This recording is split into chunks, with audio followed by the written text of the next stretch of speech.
베테랑 PB들과 함께 시장 대응 전략을 알아보는 시간입니다. 포트폴리오 플러스. 오늘은 박현상 유한타증권 금융센터 부천지점 부장과 함께 얘기 나누겠습니다. 어서 오십시오. 반갑습니다.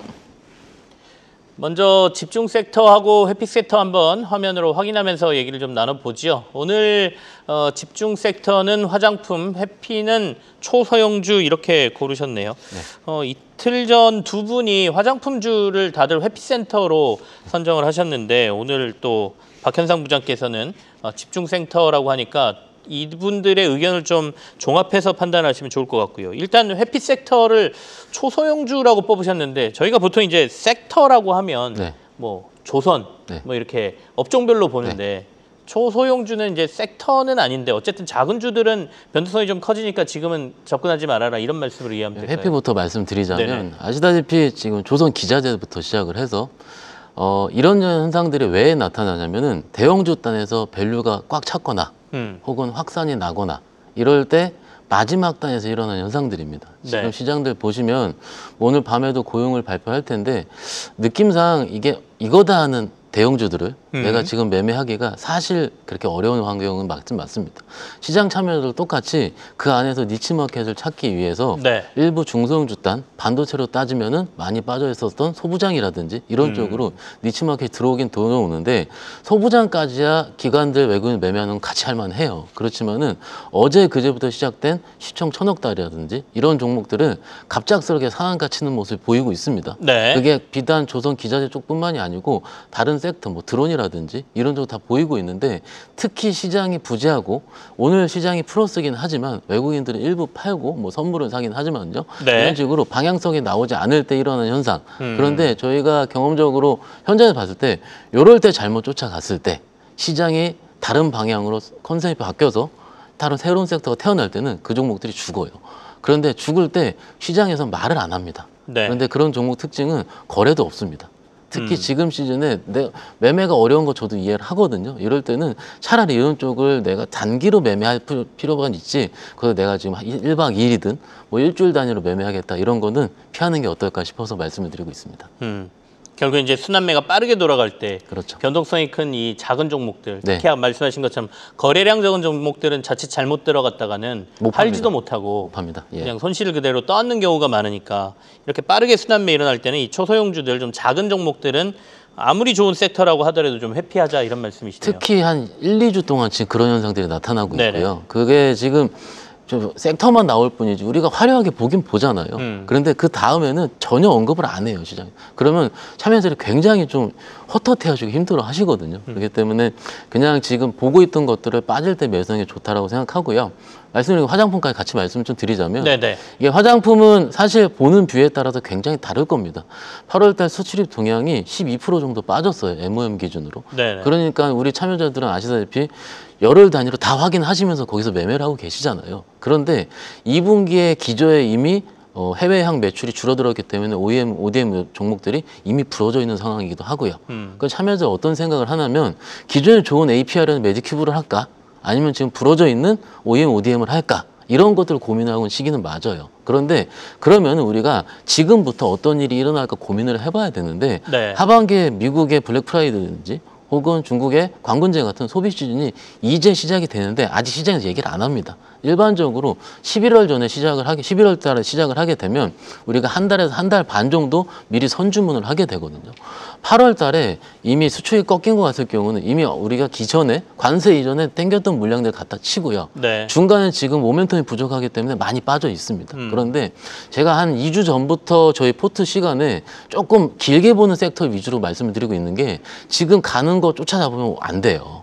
그렇기 때문에 지금 빠져있는 것들 중에서 지금 화장품을 사부작 좀 공부해가지고 내가 이쪽이면 9월에서 10월 사이에 모멘텀이 생기겠다라는 걸 찾아볼 시기는 맞을 것 같습니다. 이미 3분기 실적 눈높이 하향이 거의 다 했고요. 네. 빠지는 건 다 빠졌습니다. 천천히 지금부터 보신다면 다음 중에 한 달 정도 후에 혹은 진짜 실수성이 달 나와서 혹은 시장 다시 쳐다볼 때는 이미 내가 밑에 사 있는 효과를 누릴 수 있겠다 싶어서 화장품 만들고 있습니다. 8월 달에 이제 수출 데이터가 좀 안 좋게 나오면서 주가들이 좀 조정을 그렇죠. 받고 있는데 조금 더 멀리 몇 달 뒤를 보자라는 말씀이시죠. 그러니까 연말 되면 미국은 분명히 쇼핑 시즌이 그렇죠. 돌아오고 중국은 관군제도 있고 그렇다 보면 이제 그 데이터는 올라갈 테니까 지금 주가가 조정받을 때 화장품도 좀 보자. 이게 이제 집중 섹터로 선정하신 이유의 주 근거가 있습니다.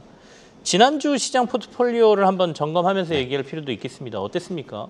일단 지난주 같은 네. 경우가 우리가 이제 제 조선을 좀 넣어놨었는데 사실 그 현대중공업, 현대미포 합병 이슈 때문에 거기서 그 주에 올라간 거 빼놓고는 조선 종목들도 오늘 좀 일부 빠지고 있고요. 사실 그럴싸하게 많이 올라간 건 기자재밖에 없습니다. 근데 이 기자재를 잠깐 말씀을 좀 드리자면 이거죠. 일반 완성 조선사들이 지금 PBR이 4배, 5배가 높지 않습니까? 그러니까 일부 니치마켓을 매매하는 목적으로 PBR 1배, 2배 되는 종목들에 대한 기자재가 들어갔다. 시장 참여들이 들어가고 있다까지 이해를 해요. 네. 그런데 지금 수준에서 많이 올랐다 이거죠. 또. 그렇기 때문에 여기서 내가 하이 바이를 하는 것보다는 일단 제가 조선섹터 비중 20%로 계속 고정을 시켜놓고 있는데 이 정도 수준만 유지하고 있다는 게 맞을 것 같고요. 그리고 이제 대부분 섹터가 보시면 아시다시피 그날 오른 거가 하루간 좋을 뿐이지 내가 막상 포트를 보면은 비슷합니다. 네. 수익률 자체는 그 급등락이 없이 어떻게 보면 비교적 평온한 그런데 지수라든지 그날 섹터만 움직이고 있는 거죠. 그렇기 때문에 일단 포트 자체는 급등락이 없었다. 하지만 그 안에 종목들만 왔다 갔다 하고 있었다라고 생각하는 게 지난주의 특징이지 않을까 싶습니다. 사실 코스피 지수 자체가 3,200선 네. 부분에서 딱 막혀 있기 때문에 네. 작은 박스권에서 이렇게 지수는 움직이고 있죠. 그러다 보면 말씀하신 것처럼 내 계좌 딱 열어보면 똑같습니다. 뭔가 많이 오르고 내린 것 같은데 결국에는 거의 비슷한 수준으로 지금 유지되고 있다 이런 말씀이시니까 앞서 처음에 얘기한 초소형주를 조금 회피할 구간이다라고 말씀하시는 것과 맥락이 좀 이어지는 것 같습니다. 그러면 이번 주 포트폴리오를 좀 보면서 얘기를 해보죠. 어떤 섹터 담으셨는지랑 주식이 60%, 현금이 40%좀 관망세가 다른 분보다는 조금 크신 편이에요. 보통은 이제 주식 80 내지는 70 정도 담아라 이렇게 말씀하시는데 도리어 현금을 조금 확보하자라는 말씀이신 것 같고 포트도 20%로 한 5개의 섹터가 다양하게 들어있네요. 설명을 좀 듣겠습니다. 일단 6대 4로 현금 네. 비중은 2주째 유지하고 있고요. 우리가 매크로 이벤트가 계속 지나가고 있기 때문에 적어도 9월 달까지는 시장 참여들의 생각이 자신감이 없을 가능성이 크기 때문에 네. 일단 한동안은 저희가 한 9월 FOMC 이후까지는 이 정도 현금 비중 유지할 것 같고요. 섹터별로 지난주에 있었던 방산이 빠졌습니다. 방산이 빠지고 화장품을 넣은 거는 보고 계실 텐데 방산을 뺀 이유가 처음에 들어갈 때 이런 말씀 드렸어요. 저는 종전이 할 것 같을 때 들어가서 사실 네. 우리가 방산 섹터를 매매하는데 수주라든지 섹터의 업황을 봐야 되는데 그런 지금은 상당히 내러티브가 많이 움직이는 시즌이기 때문에 막상 뭐 전쟁이 격화될 것 같으니까 더 올라가고 사실 이거는 반대로 해야 됩니다. 저희 포트 편입에 들어갈 때는 네. 종전 얘기 나올 때 들어갔었고요. 그렇기 때문에 지금 정도 수준에서는 일부 차익 실현하자. 아마 ETF 수익률 보니까 한 7, 8% 정도 나왔더라고요. 제가 보니까. 근데 종목별로 굉장히 많은 부침이 있긴 있었었죠. 그래서 방산 섹터는 제가 좀 편입을 제외를 시켰고요. 화장품 아까 논리 말씀드렸고 지난주에 말씀드린 내용이긴 한데 은행이라는 고배당 섹터가 제가 지금 계속 들어가 있거든요. 네. 왜냐하면은 이게 지금 놓으면 안 됩니다. 이게 시장이 언제 바뀔지 모르는 상황이기 때문에 내 포트 안에서 적어도 가격 변화가 덜하고 배당으로 내가 버틸 수 있는 섹터는 중기적으로 일단 들어가야 된다라는 부분으로 같이 말씀을 드리고 있습니다. 증권보다는 은행을 더 좋게 보십니까? 금융주에서? 그러니까 증권은 사실 매매적인 측면이 좀 더 강할 것 같고요. 그러니까 예를 들어서 오늘 저도 현장에서 소통을 해봤는데 네. 매매 좋아하시는 분들은 자사주 비중 높은 종목들을 사놨다 하고요. 그리고 매매 별로 안 좋아하시는 분들은 ETF를 사놨다 하시고요. 증권은 일단 매매 개념입니다. 왜냐하면 올라갈 때 변동성이 크기 때문에. 네. 은행 같은 경우는 상대적으로 지금 위에서 많이 빠져 있고 기술적으로 봤을 때 훼손이 별로 안 나와 있어요. 그럼 누구는 계속 사고 있다라는 얘기긴 한데 저희 PB들이 항상 11월, 10월 달에 후회하는 게 있다고 말씀드렸죠. 뭐냐면 그때 은행주 담아 놓을 걸. 찬바람이 불기 직전에 항상 시장은 항상 뭐 대주주 양도세 문제든 연말에는 항상 뭔가 제도적인 부분 때 우리가 항상 회피처를 찾고 있습니다. 네. 그런데 그런 부분이 지금 정도 항상 후회를 했었다. 그러니까 지금 정도부터 우리 시청자분들도 다소 우리 재고 포트 보시면 재미없다라고 하신 분도 있으실 거예요. 왜냐하면 뭐 그 안에 기자재도 없고요. 네네. 그러긴 하지만은 지금은 지켜야 될 때가 맞습니다. 그래서 은행주도 일단 성향에 따라서 골라서 넣으신다면 어떨까 싶어서 말씀을 드리고 있습니다.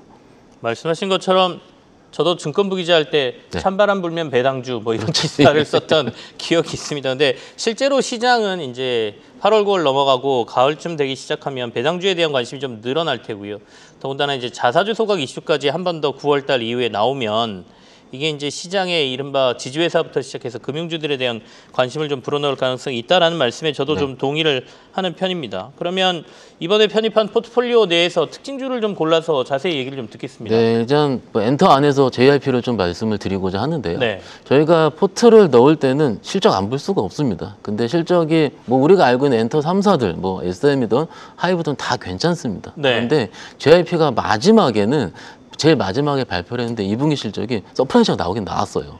그런데 그것을 오롯이 제 주가로서 느끼질 못했습니다. 왜냐하면 중간중간 엔터는 내러티브가 굉장히 많이 발동하는 섹터긴 한데 그 중간에 하이브의 BTS가 너무 세서 혹은 뭐가 세서 에스파가 세서 이게 JYP에서 좀 더 오질 못했는데 최근에 그 스트레이키즈 기사 보시면은 빌보드 200 7연속 1위 한 거 보셨을 겁니다. 그런데 전혀 주가에 녹아있질 않습니다. 이게 아마 월드투어 일정이라든지 이런 것들이 어닝이 보이는 게 우리가 시장에서 레포트가 된다거나 혹은 3분기 실적 상향을 하겠다는 모습이 나오게 된다면 그때부터 쫓아갈 가능성이 커요. 상대적으로 JYP 같은 경우는 다른 종목 대비해서 다른 대비해서 조금 열 위에 실적 측면이라기보다는 모멘텀적인 측면에서 좀 덜하기 때문에 소외를 받은 거 맞습니다. 네네. 근데 지금의 컨셉은 소외입니다. 소외받은 것들을 내가 적당한 수준에서 밑에서 사놔야지 그것들이 다시 각광을 받을 때 팔 수가 있거든요. 이런 컨셉 봤을 땐 JYP도 지금 좀 보신다면 부담이 없을 것 싶어서 말씀드리고 있습니다. 엔터주 중에 그러면 제일 탑픽으로 보시는 게 JYP. 일단 지금 현재는 JYP가 맞고요. 그런데 모멘텀적이 봤을 때는 네. 하이브 BTS 워낙 크죠. 그럼 뭐 비트 그 월드투어 일정 이런 것들이 네네. 조만간 잡힐 텐데 그거가 만약에 모멘텀에 붙어서 한번 아미들이 오기 시작한다면은 그것도 이제 시장은 달라질 것 같고요. 중기적으로 봤을 때 10월 달에 에이펙 있지 않습니까? 그렇죠. 에이펙에 이제 중국의 인사의 참여 여부라든지 네. 이런 것들이 엔터를 많이 흔들 겁니다. 온다 안 온다. 사실 이런 거 주가 측면에서 우리가 버티기가 어려울 수 있어요. 어려울 수 있는데 오히려 지금 오늘 처음 오른 거거든요. 한 3일 빠졌습니다. 이때부터는 엔터를 보셔도 된다 말씀드리고 있습니다. 오늘 전반적으로 엔터주들은 괜찮은 날입니다. 말씀하신 것처럼 에이펙에 이제 시진핑 주석이 오느냐 마느냐 이 얘기가 있긴 한데 긍정적인 답변은 한 상태예요. 네. 뭐 큰 일이 없으면 가는 게 맞다라는 언급은 있었으니까 올 가능성이 좀 높아 보이긴 하죠. 그 외에 어쨌든 초소형주는 좀 피하자라고 말씀하셨지만 그래도 현금을 좀 갖고 계신 분들이라면 단기적으로 좀 내가 매매를 해보고 싶다라는 분들이 계시거든요. 네. 단기적으로 좀 관심 받을 만한 종목 좀 얘기해 보죠. 어제 왔으면 제가 하이닉스 말씀드렸을 것 같고요. 네. 근데 오늘은 네이버 말씀드립니다. 왜냐하면은 지금 초소형주 단을 매매하기 어려운 건 여전히 말씀을 드렸고 네. 대형주 단에서 그나마 위치가 잡혀져 있는 거. 그런데 3분기 실적 상향 가능성이 커 보이는데 금리 인하 컨셉에 맞는 거. 이런 식으로 포함할 수가 있거든요. 그러면 플랫폼이 나올 수밖에 없습니다. 그런데 3분기 AI 관련해서 당연히 일정이 있는 거 아실 텐데 3분기 비용 관련 이슈부터 시작해서 적어도 지금보다는 3분기 컨센이 높아질 가능성이 큰 시기긴 합니다. 네. 2분기가 5,200억 정도 영업이익 나왔는데 그때 기억해보시면 시장에서 뜨뜻미지근했거든요. 카카오만 컨센으로 좀 더 나왔다 그래서 움직였는데 막상 보시면 변동성이 카카오는 꺾이고 네이버는 이제 돌리고 있어요. 그럼 순서적으로 봤을 때 미리 돌려지고 있는 것을 하겠느냐? 혹은 미리 올라와서 꺾이는 걸 하겠느냐 했을 때는 상대적으로 실적이 괜찮은 종목들을 내가 좀 미리 들어가 있는 게 낫다라고 생각하고 있고요.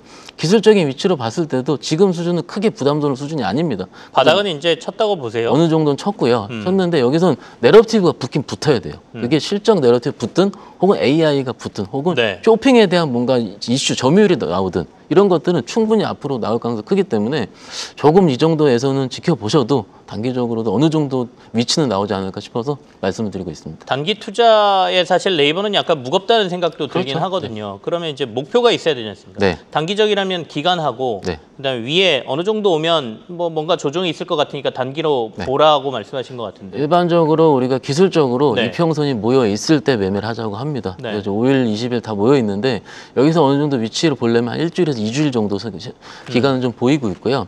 목표는 한 24만 원대까지 거의 60일은 덮여 있는 수준이기 때문에 요 정도까지 한 보면 어떨까 싶고요. 그런데 이게 지금 올랐을 때 쫓아잡는 것도 아니에요. 아시다시피. 여기서는 철저하게 빠질 때 분할 매수 사다가 지금 시장 컨셉이 그렇습니다. 올라갈 때 당장 내일 올라갈 때 이런 거를 찾는다는 것 자체가 사실은 굉장히 어려워요. 네네. 그래서 좀 괜찮은 종목을 분할 매수하다가 24만 원대까지 이 정도 위치로 보신다면 어떨까 싶습니다. 알겠습니다. 한 2주 정도 목표는 한 24만 원 부근으로 단기적으로 네이버 한번 접근해보는 건 어떻겠느냐 이런 말씀이시고요. 오늘이 금요일이니까요. 네. 다음 주 시장 전략까지 좀 제가 여쭤보겠습니다. 네, 어느 정도 말씀을 드리긴 한 것 같아요. 네. 주도 섹터가 잘 안 보이죠 지금. 그리고 하루하루 색 컬러 변화가 많기 때문에 네. 시장 참여는 다 알고 있을 겁니다. 오늘 고영, 다음 주에 CPI 있어요. 그날 또 옵션 만기일입니다. 그 다음 주에 17일 날 FOMC 있고요. 아마도 저희가 이렇게 시장이 항상 관망 모드로 할 때 금리 이벤트가 끝나면 그때쯤 옮기는 것을 다 기억을 하실 겁니다. 네. 그렇기 때문에 적어도 상반기, 지금 9월의 초반기, 10월의 10일, 뭐 20일 사이보다는 그 이유가 좀 더 맞을 것 같아요.